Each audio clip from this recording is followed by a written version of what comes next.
Welcome to the Little Faith Podcast. I'm your host, JR here. Here we talk about basically everything from personal life, personal growth, psychology, playing soccer or football. I know the World Cup is coming up. Excited about that. And we talk about anything, but with a little touch of faith. And today we're here to talk about life planning and what really matters when it comes down to actually writing down, jotting down a practical life plan.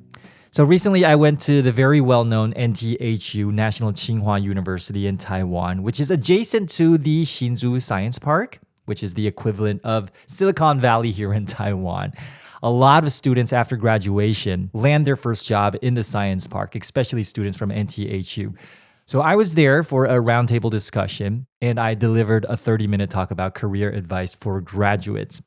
Now, I started off my presentation with a single sentence, and that was my piece of advice, actually. And that was, don't ask what you want to do, but ask first who you want to be. And I showed the students my life plan that I wrote down when I was their age at 23. So this was a year-by-year life plan. So for example, I said to myself, when I get to 24, next year, I want to work at a company called Procter & Gamble, which is the largest FMCG company in the world. And by age 28, I want to get an MBA degree at Northwestern University, majoring in marketing. At 36, I want to become a marketing consultant, at the same time venturing into radio and working for ICRT, International Community Radio Station, Taipei, which is one of the best radio stations in Taiwan. It was one of the best. I'm not sure if it still is, but that's what I said to myself. I wanted to work there as a radio host. And by 40, I wanted to become a freelancer. I wanted to be traveling all around, delivering speeches and writing books. I wanted to become someone who's influential. And at the top of this sheet, there were 3 columns that I wrote down. The first was what to do. And then there was the prerequisites for what to do. And last was the motive behind all this. So for example, at age 24, this is what I wrote down. I wanted to work at, of course, Procter & Gamble, that's what to do. And the prerequisites for that was I had to have a good command of English and a certain degree of marketing knowledge. And the motive behind all this was that I wanted to gain hands-on marketing experience and create this immersive language environment so I could continue to improve my English. So that was the format of my life plan. Now, while I was writing this down, I actually had a little secret. And this secret, I'm going to share it with you right now. It was that I wrote it backwards, and at the same time, inside out. So what I mean by backwards is I kind of conducted a reverse engineering experiment. I envisioned the end product, which literally was, namely, what kind of person I'd want to become at age 40. And from there, I worked backwards. So for instance, if I wanted to become a such and such person by the time I'm 40, I would probably need to achieve this and that by age 39, and then 38, 37, 36, and counting backwards all the way to the present where I was 23 years old. So if I wanted to become a marketing consultant, at the same time a freelancer, delivering speeches, traveling all around the country, and writing books, meeting people, by age 40, I would probably get a best shot at this if I worked for the largest FMCG manufacturer at 24, because that sounded like a good stepping stone for me. So that was my logic. Now, what I meant by inside out, writing it inside out, well, here's a question for you. Between motive and action, which comes first? Well, in general, most of the times, it's motive before action, right? So before asking what, I think we should always ask first, why? The why comes before the what. So for instance, what I wrote at age 40 was, my motive was to share with people the bright side of human nature and my Christian faith. That's the kind of person I wanted to become. And the prerequisite for that was, of course, if you want people to listen to you, you need a good reputation. And of course, you have to have strong communication and expression skills. You have to be articulate. So I thought to myself, what could I do to fulfill this need? And it just clicked. Why not become a radio host, talking to large crowds of people, writing books? Sounds like a good idea, as if for something easy. So the thought process of this was that the what was the means to an end, not the end goal in and of itself. And we should always start by asking ourselves the why the purpose, the vision you have for this life. So the basic principles for writing a life plan, and this is in my own opinion, is to write it inside out, start with the question why, and work backwards. Envision your end goal, who you want to become, and start counting backwards all the way to the present. And this kind of coincides with Stephen Covey's idea, which he wrote in his book, 7 Habits of Highly Effective People. Begin with the end in mind. Begin with the end in mind. All right. Other than that, I think one of the reasons I usually have a very persuasive presentation is that, and I'm not being cocky here, I think one of the reasons is that eventually how things unfolded. So in real life, when I got to 24, my first job after graduation was working at Procter & Gamble. And I worked there for a stretch of 2 years as an account manager. I learned a lot, but eventually I kind of grew tired of the job. I started thinking maybe business is not a good fit for me. So I left my job, I left the industry, and I scrapped my plans for getting an MBA degree. But by age 26, I got into radio. And guess which radio station I worked for? ICRT. I became a radio DJ, and I stayed there for 4 years, one of the best times of my career. And during that time, at age 28, I started delivering speeches. At first, it started on campus. Then I started collaborating with corporations. And then there was these opportunities I had to collaborate with government units. And it really widened my worldview. And in my 30s, I wrote my first book. And everything has just been great ever since then. I think I'm indebted. I am nothing but grateful to God for this journey. And it's just, low key, everything just panned out as planned. Everything went to what I planned out when I was 23 years old. Now, I do have another secret I want to share with you, but I'm going to save this for last because this is the icing on the cake, I would say. So remember to keep it tuned in. Now, while I was at NTHU, nearing the end of the session, the end of my presentation, I said, I know it's hard. It's not easy to portray a full-blown vision for life at this age. I feel you. So maybe I can give you some guidelines. And I quoted from a few psychologists to at least give them a framework to draw on. So here are the quotes. First of all, I quoted Viktor Frankl. Viktor Frankl is the founder of logotherapy. He was a World War II concentration camp survivor. And during his time in the camp, life was literally living hell, beyond description. He noticed, though, that in the camps, those who gave up and died soon after were the ones who always placed hope in external conditions. They were always expecting something from life. For instance, they would be saying things like, I hope the guard is not a violent one today. I hope I get a few more beans in my soup tonight. They're always hoping for something good to happen, for something to be bestowed upon them. Now, on the other hand, and on the contrary, those who showed the greatest resilience were those who never expected something from life, but instead, as grim and relentless as life was, they were the ones who tried to create meaning in the midst of all this. So this is Viktor Frankl's quote. He said, ultimately, man should not ask what the meaning of his life is, but rather he must recognize that it is he who is asked. We shouldn't be asking the question, what's the meaning of life? On the contrary, it should be life itself asking us the same question, what are you going to bring to me? That's a very interesting logic. Other than that, in his book, Man's Search for Meaning, he wrote, being human always points and is directed to something or someone other than oneself. The more one forgets himself by giving himself to a cause to serve or another person to love, the more human he is and the more he actualizes himself. So that's from Viktor Frankl. Now, interestingly enough, the founder of individual psychology, Alfred Adler, he said something similar in his book, What Life Could Mean to You. So he said, every human being strives for significance, but people always make mistakes if they do not see that their whole significance must consist in their contribution to the lives of others. Now, Adler has always been a very strong advocate of social interest, contributing to other people, to the collective. He sees this as a path for people to rise from inferiority to superiority. And Viktor Frankl, he holds a similar view.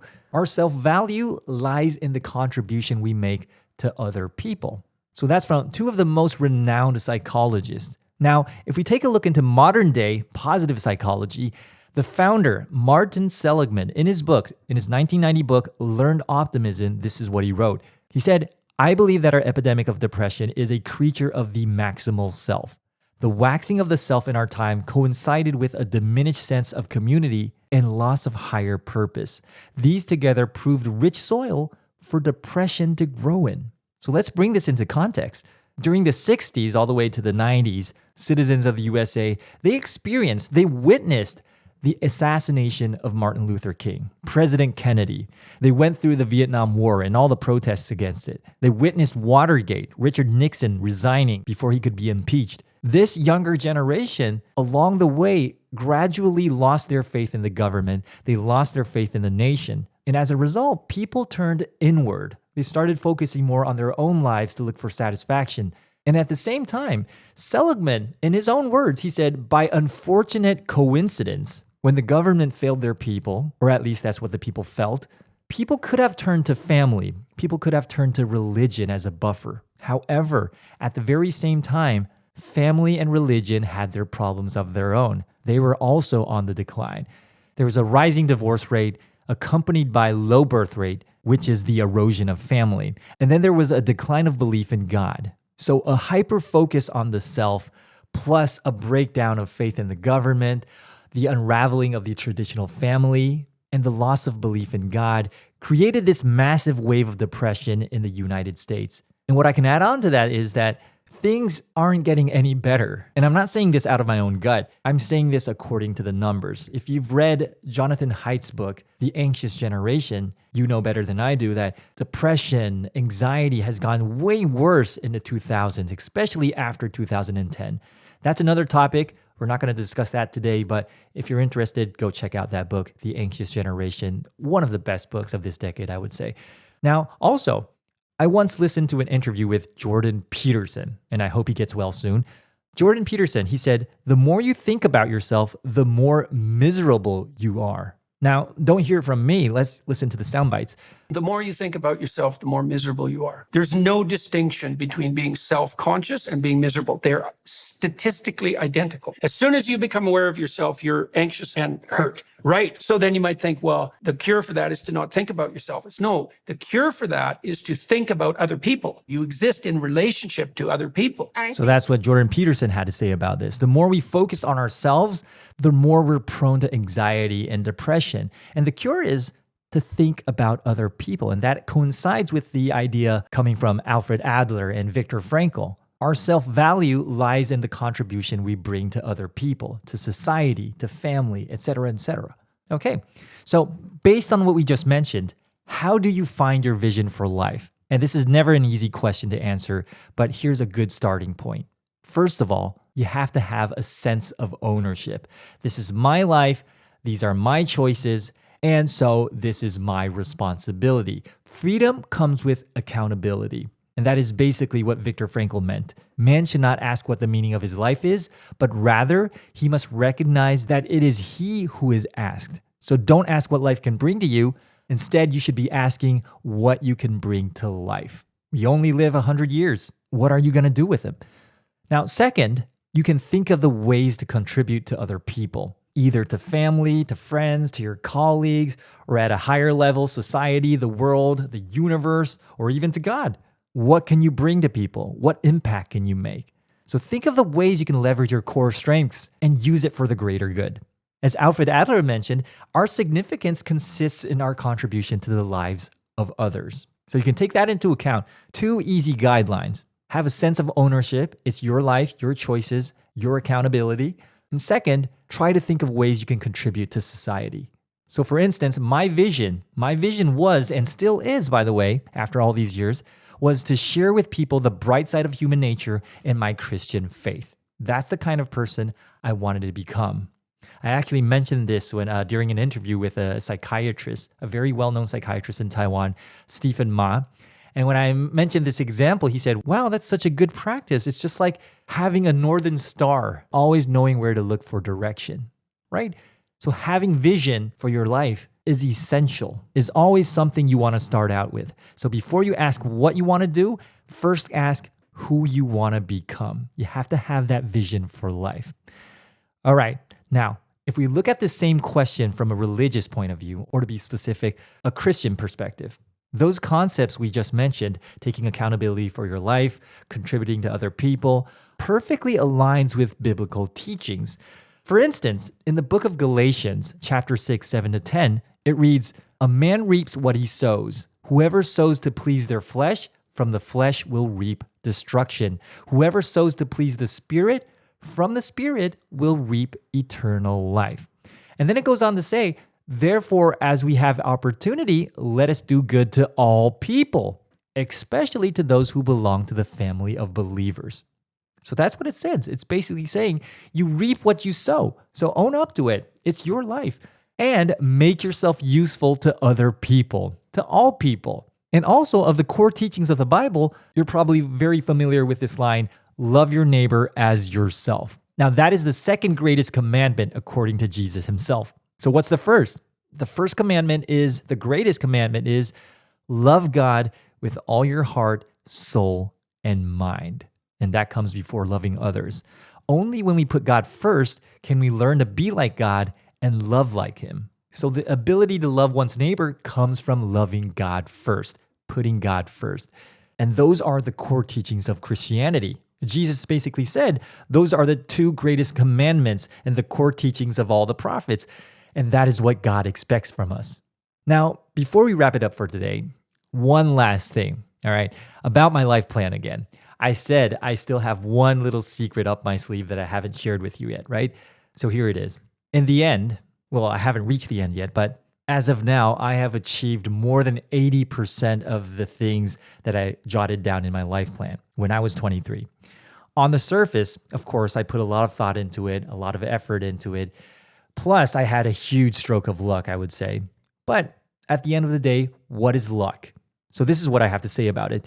Luck is when you don't believe that there is a higher being in control and that, things just happen to happen in a good way by mere chance. That's luck. But for me, I believe God is in my life. I believe God works in and through every aspect of my life. And so the things that I do not have control over are actually in his hands. And when I pray, God works. So after I wrote my life plan when I was 23, I actually lost it for years. For years, I even forgot about its existence. Until one day, while I was cleaning my room, I found it underneath my wardrobe. And I was flabbergasted. I was astonished to find that all these years, I've been living by my life plan, like basically living accordingly. More than 80% of the things have been fulfilled already. So when I look back, I think to myself, what have I done right? What have I done right to deserve all this? Well, of course, as I said, I put in a lot of thought and effort. I'm going to give credit to myself. But there's also one crucial factor, and I think this is the essential factor, the fact that I prayed a lot. Whenever I reached a crossroads, I would always look up and ask him, where do I go from here? Now, I have a lot in my mind right now, but God, what do you think? What should I do with my life right now? So when I left Procter & Gamble, when I left ICRT, there were moments when I felt lost, of course. There were times I couldn't find, I couldn't find a job at all, actually. I even got rejected by a kindergarten applying for an English teacher job. Humiliating. But no matter what, I would always turn to God. I would be like, boss, you're in charge. Take the wheel. Where do we go from here? And miraculously, for all these years, whenever I put God first, God also put me first. And when I found that piece of paper under my wardrobe, I all of a sudden realized God has been helping me all along, and in ways that many of the times I could never imagine. God is good. God is great. God is wonderful. As a matter of fact, when I was 23 writing that plan down, YouTube wasn't out yet. There's no such thing as creators or podcasters. But even so, God led me here to where I am today because I said to God, I once said to God when I was 23, I wanted to promote goodness. I wanted to talk about God and faith and bring people to Jesus. That was the person I wanted to become. And God allowed me. And along the way, he fulfilled all my dreams within. And that's why I believe when we put God first, God puts us first too. All our dreams can be fulfilled in the bigger scheme of things within God's will, within God's plan. So to wrap it up for today, here's a takeaway in a couple sentences. We should belong to God and do God's work. And only then can we discover the fundamental purpose of life and overcome the emptiness within it. By fulfilling God's will, our own desires can also come to fulfillment. And that's your podcast for today. I hope you liked it. I hope you felt the love and the working of God. And I hope to see you next episode as well. So, see you around. Bye-bye.